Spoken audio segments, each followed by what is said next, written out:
Rob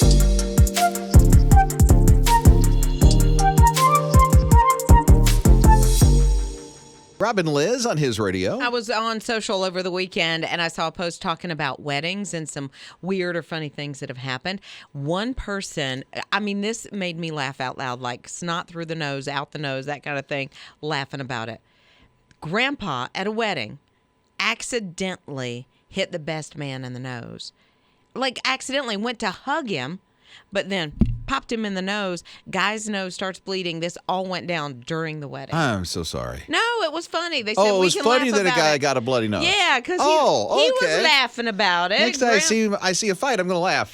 No, not a fight. It was a hug. It was a hug. He was trying to hug him. Hug gone wrong. Yeah, so somebody else said, okay, this is funnier, though. I ordered some wedding invitations. They never came. They never showed up. They never went out to anybody. Post office lost them. So we reordered wedding invitations. They showed up at people's houses the day before the ones that got lost showed up. So they had 2 sets of invitations. There you They go. spent all this extra money. People who got the second invitation were like, well, what changed? Like, was there a problem? Is it the same venue? Mass confusion. Really? Over the wedding. So they're at a point where they can laugh about it now. What happened at a wedding you went to, Scott? I was at a wedding reception. An older woman came up to me and she said, "Hey, would you like to speak to my granddaughter?" And it turns out her granddaughter was the maid of honor. And I noticed her in the wedding. She was beautiful. So I went to talk to her. Now she's my wife. What? He got the girl at a wedding? That's how we met. So her grandma came up to you specifically and said, "I want you to meet"? Well, that's what I thought. It turns out later we were talking, and she was going up to every guy at the reception, wanting him to talk to her daughter. Every single guy. So what? Every guy. What's your wife's name? Elise. Elise. What did Elise think about this? Like, was she like, yeah, Grandma, get me a date?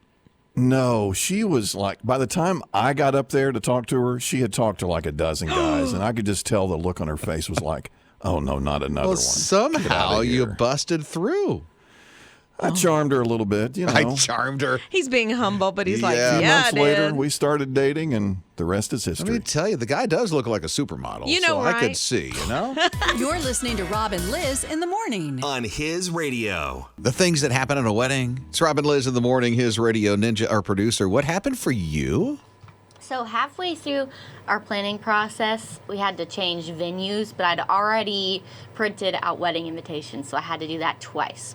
Why I didn't throw away the first set, I don't know. But I had accidentally brought that set with me to my wedding. Some of the detail shots the photographer got of my invitations have the wrong address on them. No. So it looks like the wedding happened at a different place than actually it happened. So the wedding invites went out with the wrong invite or the wrong address on them. No, because we hadn't sent them out yet. I just printed them. So everyone knew where to go. And when you have a wedding, they have these detail shots of like the bride's shoes or the veil. And the photographer took a picture of the invitation. So in her wedding album, it's wrong. I get it. So Okay. when her kids look back, they'll be like, Mom and Dad got married here. And no, not there. Okay. Mary's here at 800-447-7234. What happened, Mary? So December 17th, 2005, me and my husband got married. It was an ice storm. The power was out, and there was generators that we had to do, and candlelight and propane heaters. And because we didn't have power at the house, I ended up having to go to the Pilot gas station and getting my shower there also. Oh, no way. At the truck stop. And it almost sounds like it was more romantic that way because of the candlelight and everything. Yeah, it was pretty fun. You're listening to Rob and Lizz in the morning. On His Radio. Hey, it looks like it's cheaper this weekend. Rob and Lizz in the morning, His Radio, when it comes to the Super Bowl snacks, because if you by chance happen to be going somewhere and you've got to bring the stuff with you, it looks like things are cheaper this year than last year. For instance, if you're doing buffalo dip or buffalo chicken wings, they're cheaper than last year. Avocado, cheaper than last year. So there's a lot of stuff that seems to be a little bit cheaper than last year. And thank you, Lord. Eggs are coming down. Prices For real? are coming down. Yes, they're slowly dropping.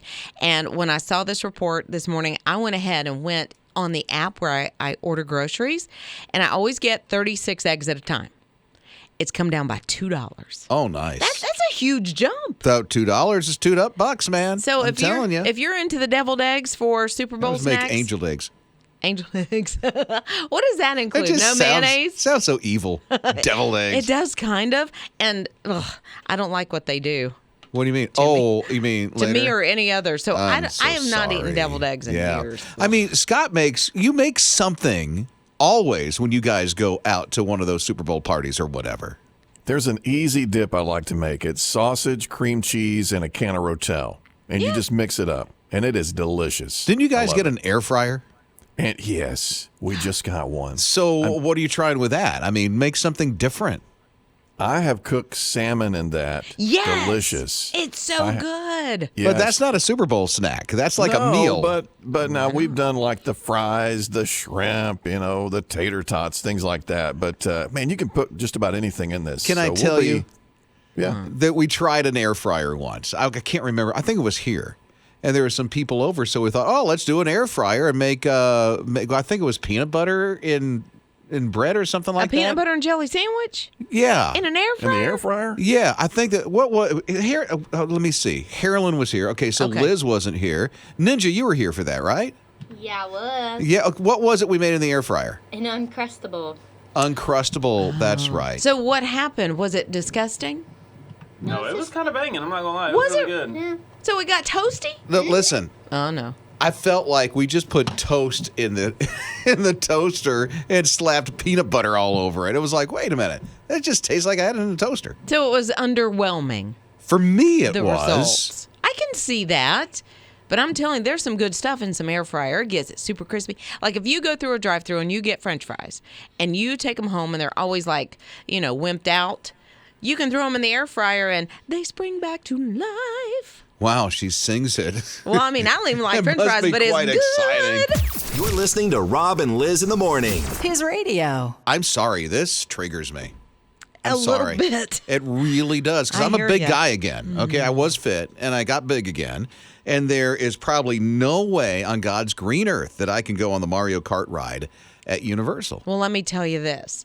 The waist restriction for this new ride, this one, is the average size of a man anyway. The average waist size. 40-inch waist? Yeah. Really? Yeah. So the average size for a man's waist is actually 40.2. So the restriction is 40 inches and you can't ride it. So the average American male will not be able to ride this ride at Universal. Which, I understand in a sense. While this triggers me, and now I'm thinking about, how big I got again. Thank you. Thank you for the trigger. But anyway, now I'm thinking, okay, well, it makes sense. If they only make the ride for a certain weight allotment, then the ride's not going to work well. And maybe you'll get hurt. I don't know. Yeah, I don't know why the weight restriction. Maybe it's to fit, even more people in this ride at one time. I don't know. But maybe they should have thought about it, to begin with. For the average woman, your waistline is like 38.7 inches. So it looks like most women aren't going to be able you to can ride the squeak in thing that either. thing, huh? You might be able to, but you'll be like, oh, this is fun. Whoa. You're listening to Rob and Liz in the morning. His radio. I saw this post and I was intrigued. And then I thought, I think this way too sometimes. And I shouldn't. Maybe I shouldn't, but I do. But I shouldn't. But I do.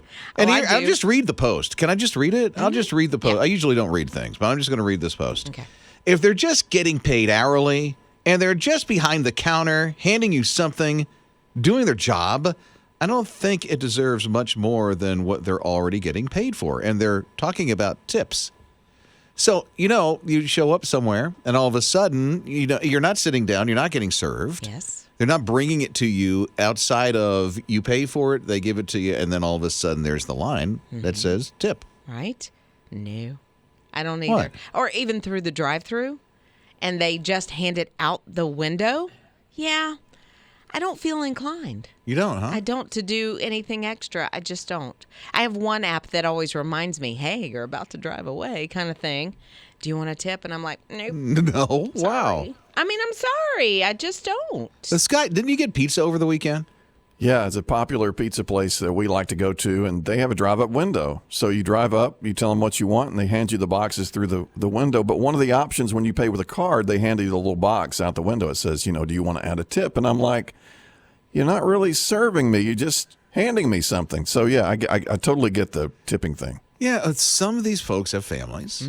And some, are just trying to make ends meet. It could be their only job. And if I had a little extra, that would help. It would help. My son works in an industry where he literally just hands the food over to somebody, right? And sometimes he'll come home and he's like, I got $2 or $3 in tips today. And I was like, that's great. But at the same time, you make an hourly wage. And so, am I wrong in this? I feel bad. I feel guilty. You're allowed your opinion. Okay, what's your opinion? Sometimes I have it, sometimes I don't. Sometimes I'll do it, and sometimes I won't. So, then I feel bad when I don't. I'm rhyming. Why am I rhyming I know, this? Right. I don't necessarily feel bad when I don't, but sometimes they have it on the iPad, and they'll flip it around for you, and you got to sign. And it'll say, no tip, 10%, 15, 20. And I'm like, 20? No. But sometimes I am nudged to give a little tip. Mm-hmm. So. Well, good. Every now and then, but not Liz not Riles normally. does have a heart. No. You're listening to Rob and Liz in the morning. His radio. Just a little curiosity. We're not going to camp on this long, but just kind of curious about the tip thing. It's Rob and Liz in the morning, his radio. There are some people who are saying, come on, this is getting out of control with the tip thing. You pull up to a drive-through window, all of a sudden it's in your face that you can tip. And some people are like, yeah, I will. I do from time to time. Not always. I'm cheap. But sometimes I'll do that. And then others are just like, why? Yeah, because they're just doing the job. So Barb said, she texted in, I tip in the drive-thru for extra service. Like they're going above and beyond, like a good personality, a good smile. Oh, that's good, Barbara. Yeah. Christy said, that's like giving my kids an allowance for throwing a dish in the sink. Like they literally laid it in there. They didn't wash it, right? So why would I give them an allowance for that? Okay. So John's here at 800-447-7234. What are you thinking here, John? I 100% agree with the no tip. I feel like Liz Riles is right on the money with the no tip thing because it's literally saying they're doing their job. And there's really no sense in tipping on top of them just carrying out their job. Yeah, a lot of people feel that way. Well, what about you, Sarah? You're on his radio. I usually do not tip because if I treat myself to a specialty coffee shop, I am paying too much for a cup of coffee already. Yeah, right, because that does get a little expensive. It does. Okay, Marcy is giving us a different perspective. She texted and said, look, I work part-time in a food truck, but I also have a regular full-time job, and I started my part-time gig to raise funds for my daughter's adoption. Oh, wow. So I appreciate any tips I get, but I understand if somebody doesn't want to tip. My feelings are I'm not just handing over your items, but I'm also preparing those items. And I get that in a food truck, absolutely, because there's usually one or two people working in the thing. And Marcy, you're adopting. Right? Oh, you're working so hard at it, too. Yeah, I want to know the story. Is the adoption going through? What's going on? Let us know. Well, you keep working hard, Marcy. You are a good mom. Yeah. You're listening to Rob and Liz in the morning. His radio. Jimmy is a YouTuber, and Jimmy has done pretty well for himself. He's actually called Mr. Beast on YouTube. Mr. Beast. I know, right? Like, what? Where'd you come up with that? He's worth $100 million. Oh. He did pretty well for himself on YouTube. But he's actually doing some good with that money and with his fame. Here's the latest thing that he's done. So he went and he found 40 different people that needed surgery. Surgery that only takes 10 minutes, but it's a little costly.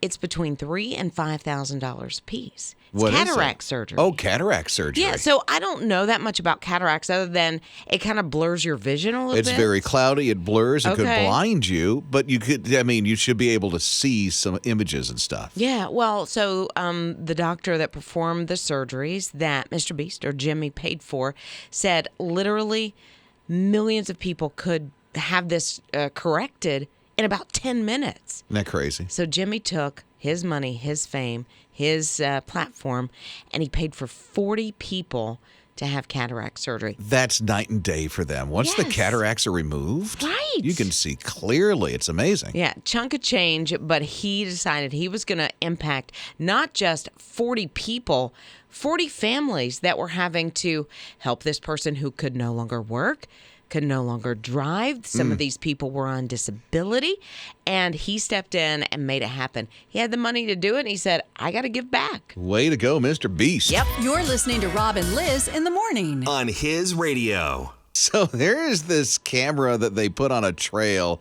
just to capture images of wildlife and people that are walking on the trail. Well, it turns out the camera went off about 500 times in just a few days. And when they went, wow, that's a lot of wildlife, that's a lot of people, and they noticed out of the 500, there were 400 of one bear who was checking out the camera, and it was taking what it appears to be selfies.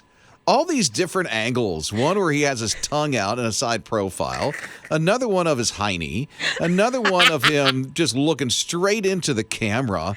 Over 400 pictures of one bear. Listen, that's a female right there. That is a girl bear right there. Because, I mean, if we're taking selfies, I mean, you've got the duck face, you've got a little pout thing that's happening. And then, you know, it's a wonder he didn't have filters on that camera because he was trying, or she was trying to get just the best picture. Almost. There's one picture in particular that I saw where it's just right the front of the bear, and it looks like she has eyelashes. Well, maybe it was a filter. Put on a little mascara, and wow. Way to go. You know? You're listening to Rob and Lizz in the morning. On his radio. So Patrice is, do you say a seamstress, a seamstress? What do you? Seamstress. Seamstress. And she makes, this is beautiful, for hospice, she makes these memory bears.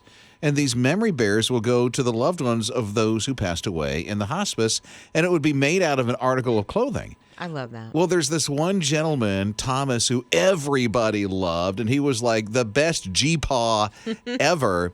He has 6 grandkids. Oh, wow. And his widow had a very special request. What's that? That was to literally make all of these bears for all 6 of those grandkids. Wow, that's out a lot of his sewing. flannel shorts. Oh my goodness, Yeah. that's so cool. Isn't it though? Out of his pajamas or whatever, that's great. The flannel shorts she just finished up, and they all opened it up, and they were just like, they're very, very touched because these were G-Paws. You know, flannel shorts. Oh, absolutely. I know when my dad passed away, my boys were so little, they didn't really get to know him. But this is a way to honor that legacy. It looks like, because you're showing me these pictures and it's on his radio TV, but it looks like each one of them has a different personality. Yeah. One looks like a grandpa with glasses and everything. Right? I mean, she really puts a lot of detail and attention into all these. I love this kind of thing when somebody takes something that they love to do. She's a seamstress, but they do it to touch lives, leaving a legacy for G-Paw. You're listening to Rob and Lizz in the morning. On his radio. It really is about time. It's about time they make this into a salad dressing. Oh, I'm so grateful. It's Rob and Lizz in the morning, his radio. It's Tabasco sauce. And oh, yeah. Here's the thing. Get that on my salad.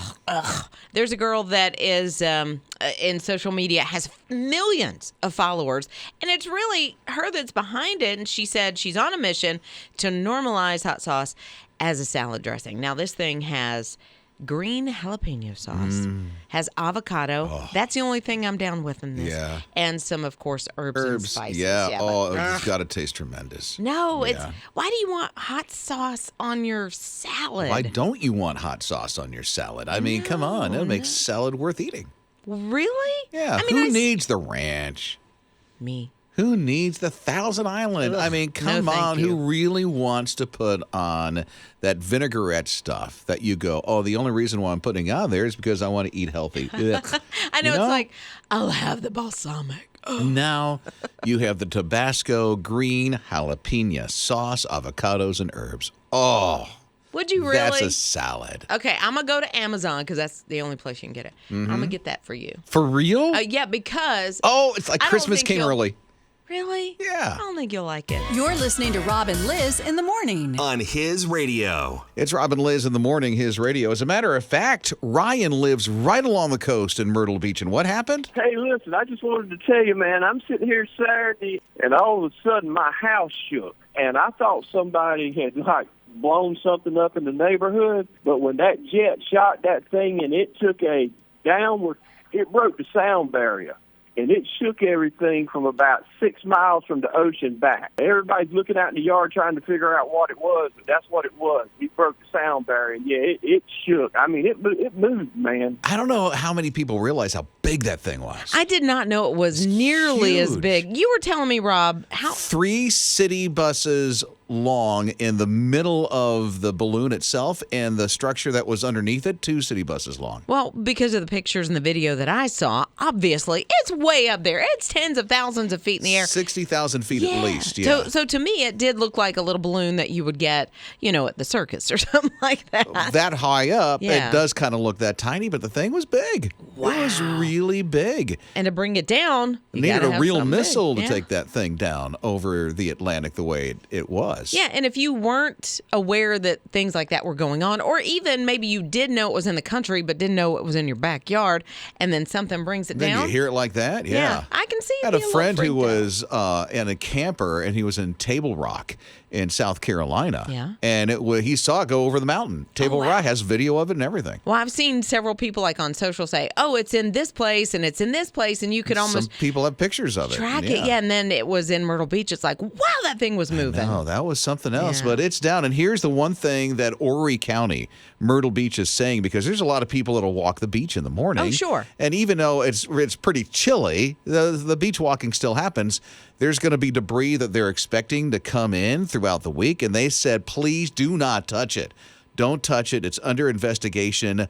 Call us and let us know that you saw it where it is, and we'll come and get it. Oh, that's good to know, because you might want to keep a piece of it. Don't do it.